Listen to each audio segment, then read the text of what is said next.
நண்பர்களுக்கு வணக்கம். MEAG-TNPSC அகாடமியிலிருந்து முனைவர் மா. விஜய் அலெக்சாண்டர். டிசம்பர் மாதத்தின் 2ஆம் தேதியுடைய நடப்பு நிகழ்வுகளை காண்போம். அமெரிக்க டாலருக்கு மாற்றாக வேறு பணத்தின் மூலம் பரிவர்த்தனைகள் மேற்கொள்ள பிரிக்ஸ் கூட்டமைப்பு நாடுகள் முயற்சித்தால் அந்த நாடுகள் மீது 100% வரி விதிக்கப்படும் என அமெரிக்க அதிபராக தேர்வாகியுள்ள டொனால்டு டிரம்ப் எச்சரிக்கை வைத்துள்ளார். கூட்டமைப்பில் பிரேசில், ரஷ்யா, இந்தியா, தென்னாப்பிரிக்கா, சீனா, ஈரான், சவுதி அரேபியா, எத்தியோப்பியா, எகிப்து, ஐக்கிய அரபு அமீரகம் ஆகிய நாடுகள் உறுப்பினர்களாக உள்ளன. துருக்கி, அஜர்பைஜான் மற்றும் மலேசியா உள்ளிட்ட சில நாடுகள் இந்த கூட்டமைப்பின் உறுப்பினர்களாக சேர விண்ணப்பித்துள்ளன. உலகளாவிய வர்த்தக பரிவர்த்தனைக்கு அமெரிக்க டாலரே பெரும்பாலும் பயன்படுத்தப்பட்டு வருகிறது. இதனால் உலக நிதிசார் அமைப்பில் பல ஆண்டுகளாக அமெரிக்கா ஆதிக்கம் செலுத்தி வருகிறது.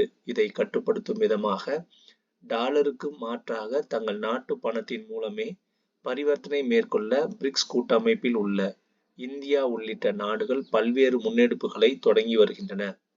உலக அளவில் வர்த்தக பரிவர்த்தனை தற்போது ஸ்விஃப்ட் எனப்படும் உலக வங்கியின் வலைப்பின்னல் மூலம் மேற்கொள்ளப்பட்டு வருகிறது. இதற்கு மாற்றாக புதிய பரிவர்த்தனை அமைப்பை உருவாக்கவும் மேற்கத்திய நாடுகளுடன் அதன் மூலம் வர்த்தகத்தை சுமூகமாக நடத்தவும் ரஷ்யா வலியுறுத்தி வருவது குறிப்பிடத்தக்கது. கடந்த நவம்பரில் மொத்த சரக்கு மற்றும் சேவை வரி அதாவது GST வசூல் 8.5% அதிகரித்து ரூபாய் 1.82 லட்சம் கோடியாக உயர்ந்தது. கடந்த ஆண்டு நவம்பரில் மொத்த GST வசூல் ரூபாய் 1.68 லட்சம் கோடி ஆகும் என்பது குறிப்பிடத்தக்கது. தமிழ்நாடு தொழில்நுட்ப கல்வி இயக்குநரகத்தால் 6 மாதங்களுக்கு ஒரு முறை நடத்தப்படுகிற தட்டச்சர் சுருக்கெழுத்த வணிகவியல் தேர்வுகளில் புதிய மாற்றங்கள் கொண்டுவரப்பட்டுள்ளன.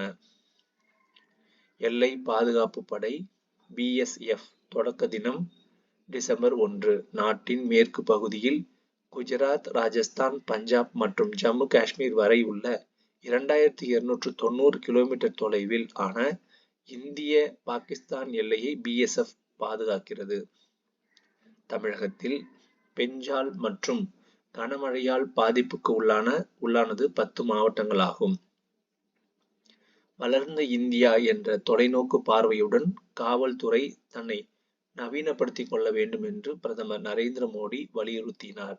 மேலும் எண்ம மோசடிகள், இணைய வழி அதாவது சைபர் குற்றங்கள், செயற்கை நுண்ணறிவு தொழில்நுட்பம், போலி சித்தரிப்பு ஆகியவற்றால் உருவாகும் சமூக அச்சுறுத்தல்கள் குறித்தும் அவர் கவலை தெரிவித்துள்ளார்.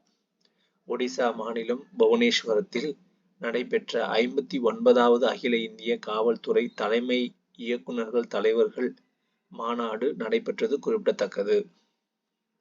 எண்ணும் எழுத்தும் திட்டத்தின் செயல்பாடுகளை மதிப்பிடும் நடவடிக்கைகள் டிசம்பர் 2ஆம் தேதி தொடங்குகின்றன.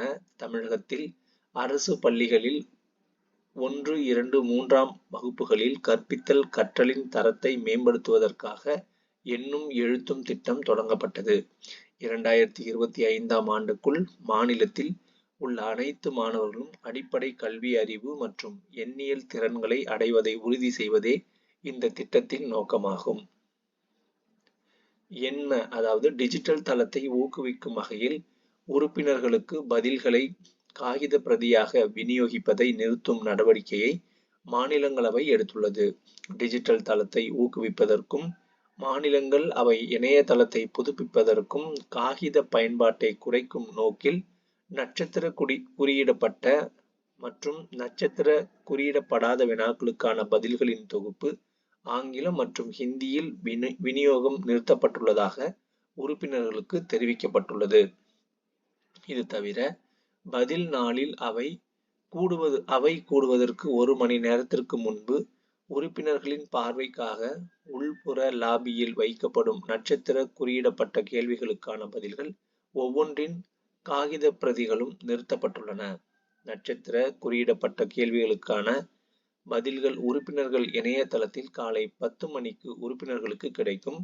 பதில் நாளில் அவர்கள் துணை கேள்விகளை தயாரிக்க வசதியாக இருக்கும். உறுப்பினர்களின் இணையதளத்தை அணுகுவதற்கு உறுப்பினர்கள் தங்களுடன் மின்னணு சாதனங்களை பயன்படுத்துமாறு கேட்டுக்கொள்ளப்படுகிறார்கள். பதில்கள் அவையின் மேஜையில் தாக்கல் செய்யப்பட்டதும் அதே பதில்கள் வெளியிடப்பட்டு டிஜிட்டல் சன்சத் இணையதளத்தில் பதிவிறக்கம் செய்வதற்காக வைக்கப்படும் என அதில் தெரிவிக்கப்பட்டுள்ளது. அண்டை மாநிலங்களுக்கு உருளைக்கிழங்கு விற்கக்கூடாது என்று மேற்கு வங்க அரசு கடும் கட்டுப்பாடுகளை விதித்துள்ளது. காலம் காலமாக ஜார்க்கண்ட், ஒடிசா உள்ளிட்ட மாநிலங்களுக்கு மேற்கு வங்கத்திலிருந்துதான் உருளைக்கிழங்கு அனுப்பி வைக்கப்படுகிறது. ஆனால் இப்போது மேற்கு வங்க அரசு அதனை தடுத்துள்ளது குறிப்பிடத்தக்கது. ஹோட்டல்கள், உணவகங்களில் பயன்படுத்தப்படும் 19 கிலோ எடை கொண்ட வணிக பயன்பாட்டுக்கான எரிவாயு சிலிண்டர் விலை ரூபாய் 16.50 அதிகரிக்கப்பட்டுள்ளது. மத்திய அரசுக்கு சொந்தமான Indian oil corporation, Bharat petroleum corporation, Hindustan petroleum corporation ஆகியவை சமையல் எரிவாயு மற்றும் விமான எரிபொருள் விலையை சர்வதேச நிலவரத்துக்கு ஏற்ப மாதந்தோறும் 1ஆம் தேதி மாற்றி அமைத்து வருகின்றன என்பது குறிப்பிடத்தக்கது. வங்கதேசம் வழியாக சென்ற பேருந்தில் இருந்த இந்திய பயணிகள் மீது தாக்குதல் நடத்தப்பட்டதாக திரிபுரா மாநில போக்குவரத்து துறை அமைச்சர் சுஷாந்த் சௌத்ரி தெரிவித்துள்ளார். அகர்தலாவில் இருந்து அசாம் வழியாக கொல்கத்தா செல்வதற்கு பயண நேரம் அதிகம் என்பதால் வங்கதேசம் வழியாக பேருந்துகள் இயக்கப்படுகின்றன என்பது குறிப்பிடத்தக்கது. தெலுங்கானா தலைநகர் ஹைதராபாத் ஆகும்.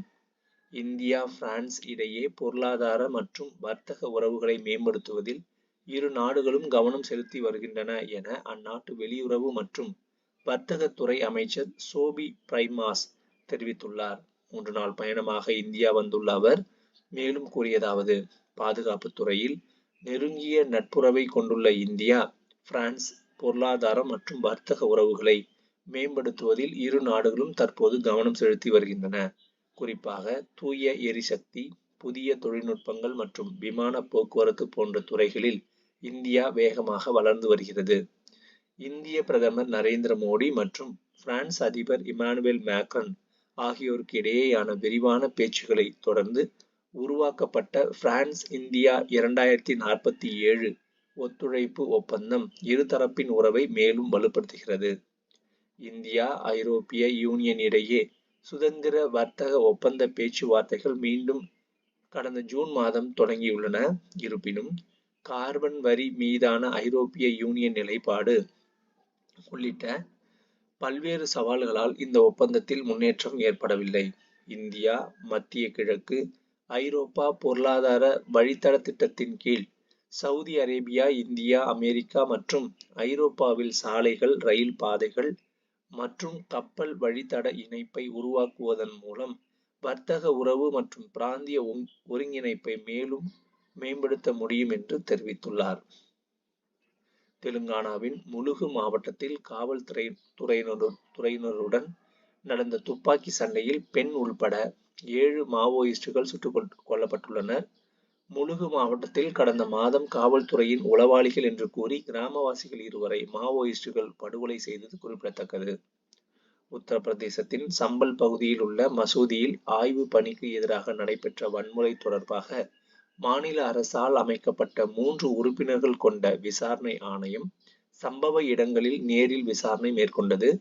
ஆணையத்தின் தலைவராக ஓய்வு பெற்ற அலகாபாத் உயர்நீதிமன்ற நீதிபதி தேவேந்திர குமார் அரோராவும், உறுப்பினராக ஓய்வு பெற்ற IAS அதிகாரி அமித் மோகன் பிரசாத், ஓய்வு பெற்ற IPS அதிகாரி அரவிந்த் குமார் ஜெயின் ஆகியோர் நியமிக்கப்பட்டனர்.